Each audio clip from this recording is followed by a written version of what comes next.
quelle belle période que celle de l'Avent, qui nous est donnée chaque année pour renouveler notre cœur, renouveler notre espérance, puis nous convertir. Tu es Seigneur notre Père, notre Rédempteur, tel est ton nom depuis toujours. Une affirmation qui ne peut sortir que du cœur d'un croyant, d'un homme qui reconnaît qu'il y a plus grand que lui. Pourquoi, Seigneur, nous laisses-tu errer hors de ton chemin? Alors, cet homme-là, il est contrit, il est conscient. Et sa limite ne diminue pas du tout son Créateur. Et il s'approche de lui avec beaucoup d'humilité. Je trouve que c'est une belle attitude pour nous, parce que si on passe par d'autres chemins, on se ramasse très vite dans l'arrogance et dans la révolte. Et à ce moment-là, on se retrouve ce n'est pas la mort physique, c'est dans la mort spirituelle, avec tellement de difficultés pour être dans des liens et des vivre avec simplicité et avec joie. Alors, pourquoi rends-tu nos cœurs insensibles à ta crainte? Alors, c'est comme s'il y avait l'impression que c'était Dieu qui était responsable, mais en même temps, c'est l'être qui dit sa peine de ne pas être, ou de se retrouver là où il aimerait bien se tenir. Si tu déchirais les cieux, si tu descendais, les montagnes fondraient devant toi. Alors voyez-vous l'espérance, l'attente. Alors j'espère que dans cette période, nous, on est ainsi en avant, hein, de croire qu'il va venir, qui n'est pas enfermé dans ce ciel et qui va venir au milieu de nous. Voici que tu es descendu et les montagnes ont fendu devant ta face. Jamais on ne l'a entendu ni appris.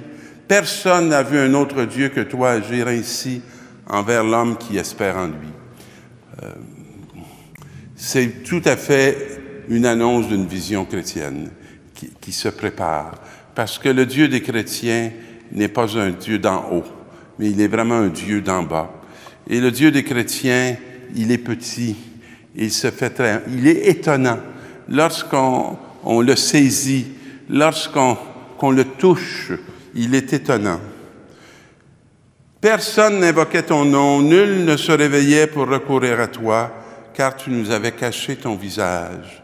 Tu nous avais laissés au pouvoir de nos péchés. Alors, c'est comme un constat sur la réalité. Sans toi, voilà ce que ressemblent nos vies. Pourtant, Seigneur, tu es notre Père. Nous sommes l'argile et tu es le potier. Nous sommes tous l'ouvrage de tes mains. Si on peut avoir le courage de s'y déposer dans ses mains qui nous façonnent, parce que nous ne sommes pas achevés comme création. Il y a un amour qui continue à nous créer, à nous conduire à ce que nous sommes appelés à devenir. Frères, que la grâce et la paix soient avec vous de la part de Dieu notre Père. Notre ami Paul se présente jamais en son nom personnel. Il est toujours là au nom de quelqu'un d'autre. Je ne cesse de rendre grâce à Dieu à votre sujet. Ça serait intéressant dans les bureaux, hein, si ça pouvait commencer comme ça parfois le matin ou dans tous nos milieux familiaux. Je rends grâce à votre sujet. On est souvent alourdi par tous les attentes qu'on croit devoir répondre et qui n'ont rien à voir avec l'attitude de Dieu par rapport à nous. En lui, vous avez reçu toutes les richesses, toutes celles de la parole et toutes celles de la connaissance de Dieu. Comme on aimerait ça qu'on nous parle. Souvent, on a l'impression qu'on nous cache tout, qu'on nous dit rien, alors que Dieu, il nous parle. Vous avez reçu les richesses de la parole. Ainsi, aucun don spirituel ne vous manque, comme on se vit souvent en manque. Alors, notre ami Paul, il vient labourer toute cette réalité-là. Il vient nous éveiller à une conscience. C'est lui qui vous fera tenir solidement jusqu'au bout. Pensez pas que c'est vous, pensez pas que c'est vos forces, pensez pas que c'est vos talents. C'est lui, soyez en lien avec lui. Et vous serez sans reproche au jour de notre Seigneur Jésus-Christ. Pas besoin d'avoir peur. Car Dieu est fidèle, lui qui vous a appelé à vivre en communion avec son Fils. C'est le grand don. Et l'Évangile, Jésus parle de sa venue. Prenez garde, veillez, car vous ne savez pas quand viendra le moment. Il est comme d'un homme parti en voyage en quittant sa maison.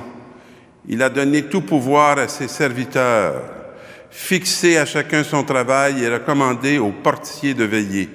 Veillez donc. C'est dans tous les évangiles de l'Avent un verbe qui revient constamment.